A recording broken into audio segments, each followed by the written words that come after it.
بسم اللہ الرحمن الرحیم۔ شروع اللہ کے نام سے جو بڑا مہربان نہایت رحم والا ہے۔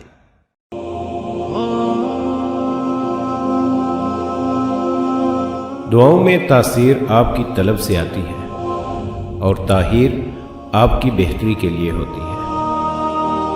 جب کسی رشتے میں وفا کا وجود نہ ہو تو وہ رشتہ صرف بوجھ بننے کی اہلیت رکھتا ہے۔ ایسے رشتوں سے دور رہنے میں ہی خیر و عافیت ہے۔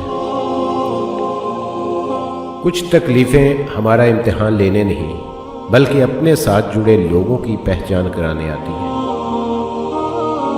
لوگوں کو تب فرق پڑنا شروع ہوتا ہے جب آپ کو کسی بات سے مزید کوئی فرق نہیں پڑتا۔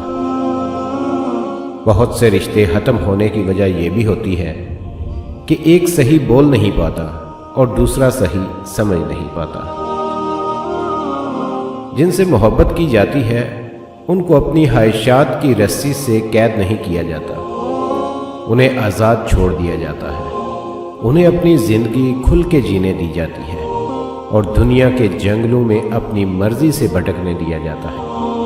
اگر وہ لوٹ کر آ جائیں تو ہم محبت میں سچے تھے، نہ آئے تو بدقسمت۔ جب کسی سے محبت ہونے لگے تو صدقہ دیا کریں۔ محبت ہوگی تو مل جائے گی، بلا ہوگی تو ٹال جائے گی۔ مرد اگر عورت کو روکتا ہے، ٹوکتا ہے تو اس کا مطلب یہ نہیں کہ وہ شک کرتا ہے یا پھر اس پر اعتبار نہیں کرتا، بلکہ وہ اسے اپنی عزت سمجھتا ہے اور اس کا خیال خود سے بھی زیادہ رکھتا ہے۔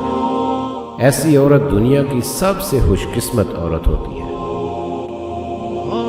کچھ لوگوں کے ساتھ خون کا رشتہ نہیں بھی ہوتا مگر پھر بھی اپنوں والی خوشبو آتی ہے۔ دراصل رشتے خون کے نہیں، احساس کے ہوتے ہیں۔ زندگی میں کبھی بھی اس انسان کو مت کھونا جو غصہ کر کے پھر خود تمہارے پاس آ جائے۔